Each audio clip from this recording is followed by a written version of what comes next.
Dans cette vidéo, nous allons parler du vol lent et du décrochage. Le but de cette leçon est de savoir détecter un vol lent, de le corriger avant d'arriver au décrochage et de savoir en sortir si malgré tout le planeur décroche. Dans la leçon sur la relation assiette-trajectoire-vitesse, on a vu que la vitesse du planeur dépendait de l'assiette affichée par le pilote. On a vu notamment qu'une variation d'assiette à cabrer augmentait l'angle d'incidence, ce qui déviait la trajectoire vers le haut et provoquait une réduction de la vitesse. Le vol lent sera donc caractérisé par une assiette cabrée, une vitesse anormalement faible et un angle d'incidence important. C'est pour cela que vous entendrez aussi parler de vol aux grands angles, sous-entendu d'incidence, quand il s'agit de vol lent. On considère qu'on est en vol lent, et donc aux grands angles, quand on vole à une incidence supérieure à celle correspondant au taux de chute minimum. Sur la polaire des vitesses présentée ici, le taux de chute minimum du planeur, Vz mini, et la vitesse correspondante peuvent être repérés en traçant une parallèle horizontale à l'axe des vitesses et tangente à la courbe. Dans cet exemple, on voit que cette vitesse de taux de chute minimum est de 90 km/h en air calme et que la vitesse de décrochage, Vs1, est de 63 km/h.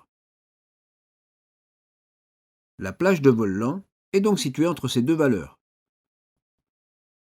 Commençons par parler des phénomènes aérodynamiques qui apparaissent lorsque la vitesse du planeur décroît et qu'on pénètre dans cette plage. Tant que la vitesse reste modérée, l'écoulement aérodynamique suit le contour de la quasi-totalité du profil de l'aile. Seule une partie de l'extrado, proche du bord de fuite, présente un décollement des filets d'air. Si on augmente progressivement l'incidence, le point où les filets d'air décrochent du profil avance progressivement vers le bord d'attaque. Le coefficient de portance augmente dans un premier temps, puis cesse de croître à ses Z-max, et s'effondre quand l'écoulement aérodynamique est presque totalement décollé de l'aile. C'est le décrochage. Ce décrochage, que nous étudierons en deuxième partie de cette vidéo, correspond donc à un effondrement de la portance qui provoque une perte de contrôle du planeur. C'est pourquoi il est important de l'éviter, et pour cela de savoir détecter la situation de vol aux grands angles qui précède ce décrochage. Dans ce but, votre instructeur vous mettra en situation de vol lent, et vous demandera d'être attentif et d'essayer de détecter tous les phénomènes qui vont apparaître. La première chose que vous verrez sera bien sûr une assiette bien plus cabrée que d'habitude. Vous constaterez également que la vitesse indiquée est plus faible. Depuis vos premiers vols, on vous a appris à mettre en place un circuit visuel qui balaye régulièrement ces deux paramètres. Il vous sera donc facile de détecter cette réduction de vitesse. Mais si votre circuit visuel est perturbé ou ralenti, par exemple par la présence d'autres planeurs spiralant dans la même ascendance, il est important d'être capable de détecter une diminution de vitesse à l'aide d'autres paramètres. Un autre paramètre en particulier est très pratique, car indépendant du circuit visuel. C'est le bruit. Si la vitesse diminue, le niveau des bruits aérodynamiques va diminuer. Il est donc important d'être à l'écoute des sifflements générés par l'écoulement du vent relatif. Sortons de spirale et faisons varier la vitesse pour écouter le bruit de ce vent relatif.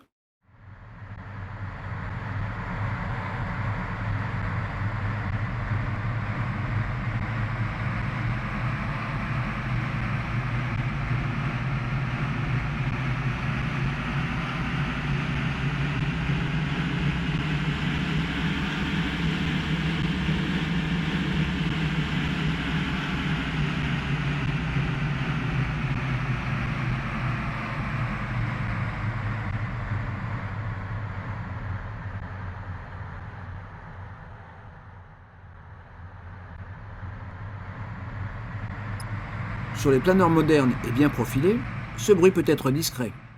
Il faut donc apprendre à bien être à l'écoute des bruits de son planeur.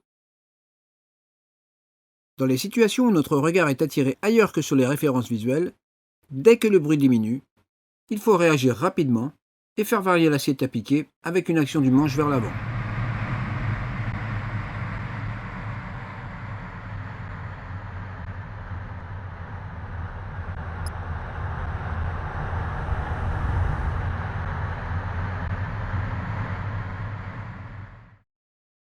Votre instructeur vous montrera que d'autres signes peuvent vous alerter sur une probable entrée dans la plage de vol lent.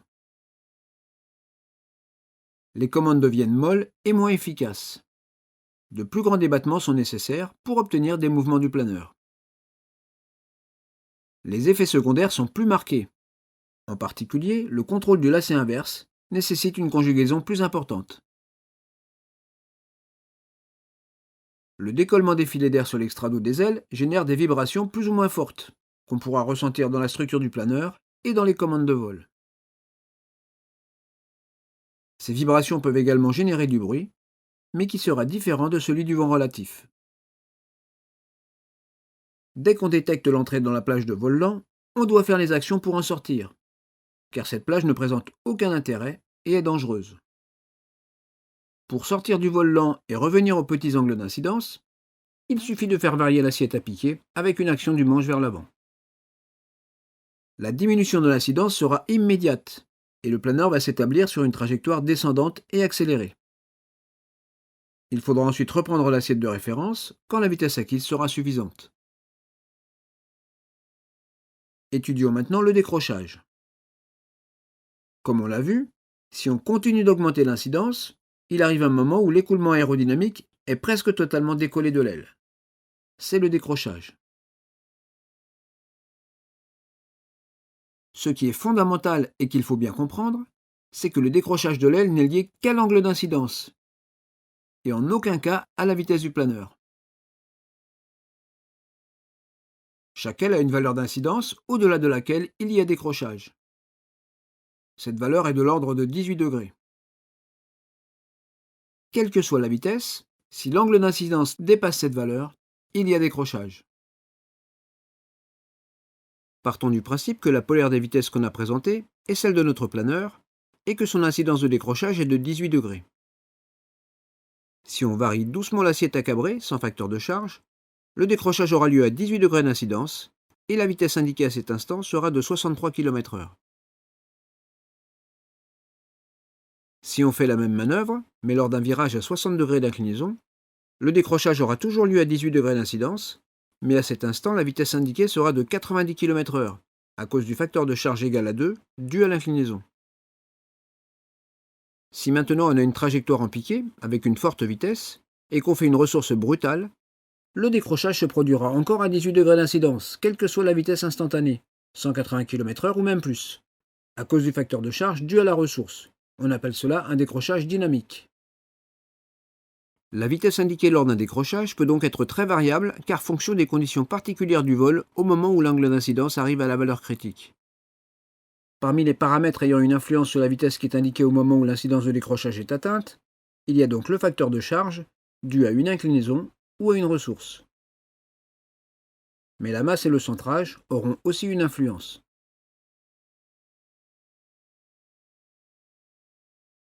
On verra dans les leçons sur l'atterrissage qu'on calcule la vitesse d'approche en se basant sur la vitesse de décrochage en configuration atterrissage qu'on majore pour rester en sécurité.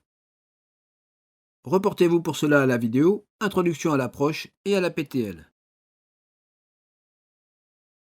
Dans ce cas particulier de la finale, on considère donc que le décrochage aura lieu à une vitesse donnée, ici très voisine de 63 km/h pour notre planeur, puisqu'étant à train fixe et sans volet de courbure, la polaire des vitesses, au braquage des airs au frein près, correspond à la configuration atterrissage. On peut se le permettre dans cette phase de vol, car l'inclinaison, à part de petites corrections d'axe, sera pratiquement nulle, et que le facteur de charge sera voisin de 1. Cette notion de vitesse de décrochage en finale est utile, et même nécessaire puisqu'on n'a pas d'instrument permettant de mesurer l'incidence. Elle nous permet donc de maintenir une marge de protection par rapport au décrochage à l'aide de l'anémomètre pour cette phase de vol près du sol. Mais cela ne doit pas nous faire oublier qu'au final, le décrochage n'est lié qu'à la valeur de l'angle d'incidence et non à la vitesse. C'est fondamental. Ces notions théoriques de base étant maintenant connues, passons à la pratique. Le décrochage implique une perte de contrôle momentanée. Au préalable de tous les exercices de cette leçon, il faudra donc assurer la sécurité. Il y a 3 items dans cette procédure. Le premier item est la sécurité intérieure. Il faut s'assurer que les harnais sont bien serrés et qu'il n'y a aucun objet flottant dans le cockpit. Le deuxième item est la sécurité par rapport au sol ou au relief. Il faut s'assurer que la hauteur de vol est suffisante. Et le dernier item est la sécurité extérieure. Il faut vérifier qu'il n'y a pas d'aéronef en dessous à proximité ou se rapprochant. Si c'est le cas, il faut s'en éloigner. Une fois dégagé des éventuels trafics, il faut faire un 360 degrés de sécurité pour s'assurer que l'espace est bien libre. Puis, annoncer la manœuvre à la radio en précisant l'intention d'effectuer un décrochage, la position et l'altitude. Parlons maintenant du décrochage en ligne droite. Pour y parvenir, il suffit de faire varier l'assiette à cabrer à l'aide d'une action progressive du manche vers l'arrière, tout en maintenant l'inclinaison nulle et le vol symétrique. L'incidence va donc augmenter, et on va retrouver les phénomènes liés au vol lent dont on a déjà parlé. Pour arriver jusqu'à l'incidence de décrochage, comme la vitesse devient faible, cela nécessitera probablement d'amener doucement le manche à fond en arrière. Le comportement du planeur à l'instant du décrochage peut varier d'un type à l'autre. Et pour un même type de planeur, il peut y avoir des différences en fonction de la masse et du centrage. Deux comportements principaux sont rencontrés à l'instant du décrochage. Le premier est un décrochage avec abatté, c'est-à-dire avec une soudaine variation d'assiette à piquer au moment où l'incidence critique est atteinte et où la portance s'effondre. Ce phénomène peut être assez brutal et se produit même si le manche est maintenu à fond en arrière. Le second est un décrochage avec un enfoncement sans abatté. On peut voir sur le vario une augmentation significative du taux de chute, alors que l'assiette oscille mais reste cabrée. Ce comportement du planeur peut rendre le décrochage difficile à détecter. Associé à l'un ou l'autre de ces comportements, le planeur peut subir une perte de contrôle en roulis, avec apparition d'une inclinaison parfois importante. Que le planeur décroche habituellement avec ou sans abatté, si l'inclinaison était bien nulle et le vol symétrique au moment où a été atteinte l'incidence critique, les ailes décrochent généralement de façon simultanée et aucune inclinaison n'apparaît.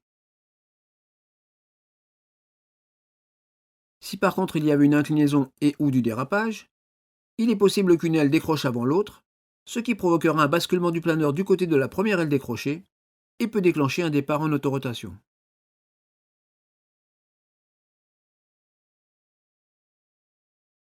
Parlons maintenant du décrochage en virage.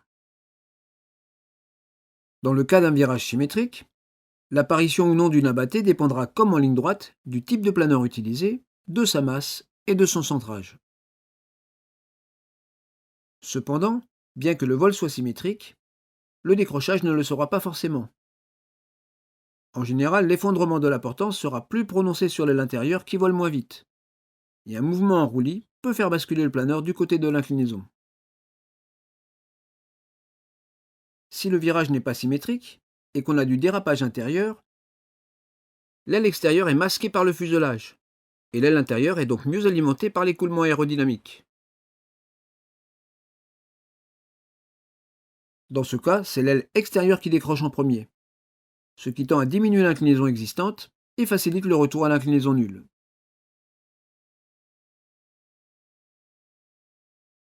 Par contre, en cas de dérapage extérieur, c'est l'aile intérieure qui est masquée par le fuselage, et l'aile extérieure qui est la mieux alimentée. À l'instant du décrochage, c'est l'aile intérieure qui décroche en premier, et qui, en s'enfonçant, entraîne le planeur dans un mouvement de roulis qui peut augmenter très fortement l'inclinaison existante et provoquer un départ en autorotation.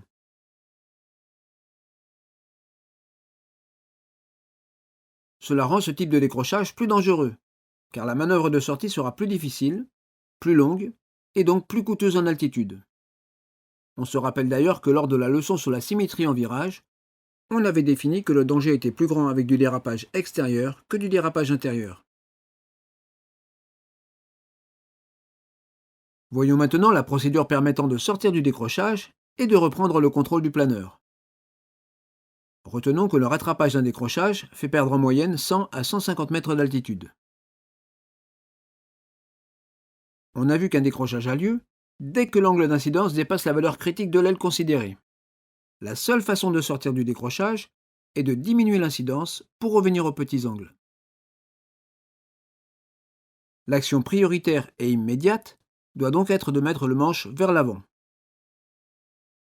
Si le décrochage est caractérisé par une abattée, celle-ci aura pour effet de diminuer l'incidence et de placer le planeur sur une trajectoire qui le fera accélérer. Dans ce cas, le rôle du pilote consiste à accompagner cette variation d'assiette par une action modérée du manche vers l'avant.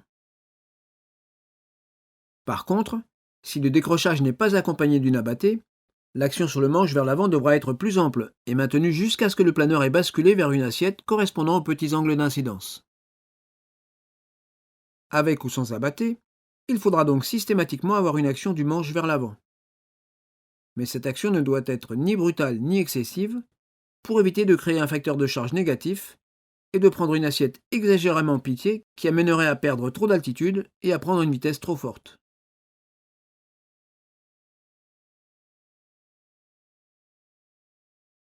Il suffira ensuite de reprendre l'assiette de référence avec une ressource souple et de laisser le planeur perdre son éventuelle vitesse excédentaire.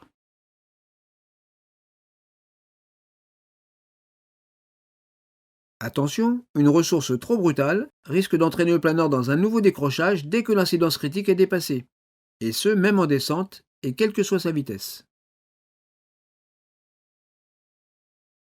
Si une variation de l'inclinaison a accompagné le décrochage, il sera possible de l'annuler avec les ailerons, même si une grande partie des ailes est décrochée. Une conjugaison généreuse restera toutefois nécessaire. Sur les planeurs anciens, le décrochage peut rendre impossible le contrôle de l'inclinaison avec les ailerons. Votre instructeur vous montrera comment on y remédie en utilisant les palonniers. Des actions amples sur ces derniers permettent d'agir sur l'inclinaison en utilisant le phénomène du roulis induit.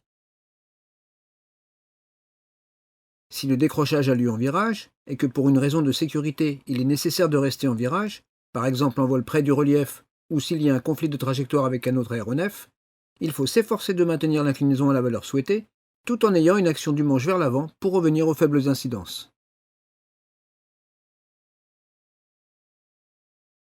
Cependant, notez que le retour à une inclinaison nulle pendant la récupération d'un décrochage est bénéfique, car l'intégralité de la portance pourra alors équilibrer le poids. Notez également que le maintien de la symétrie est très important en vol lent et au moment du décrochage.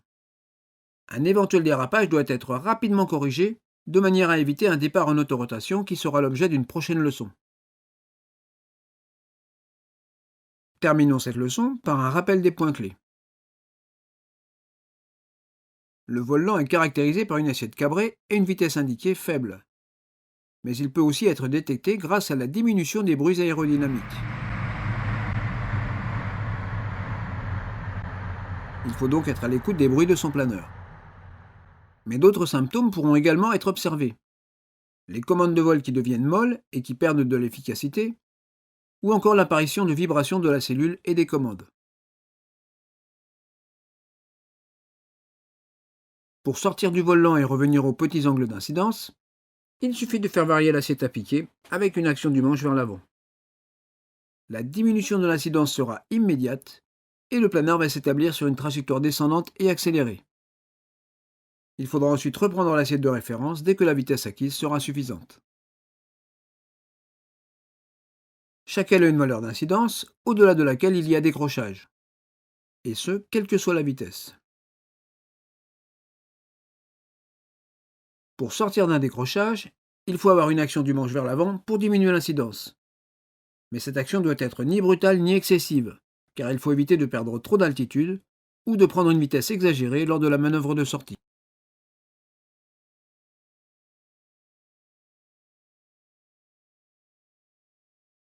Comme pour la sortie du vol lent, il faudra ensuite reprendre l'assiette de référence avec une ressource souple et laisser le planeur perdre son éventuelle vitesse excédentaire. Dans cette vidéo, nous avons vu le vol lent et le décrochage. Dans les prochaines vidéos, nous étudierons les différentes phases du vol remorqué.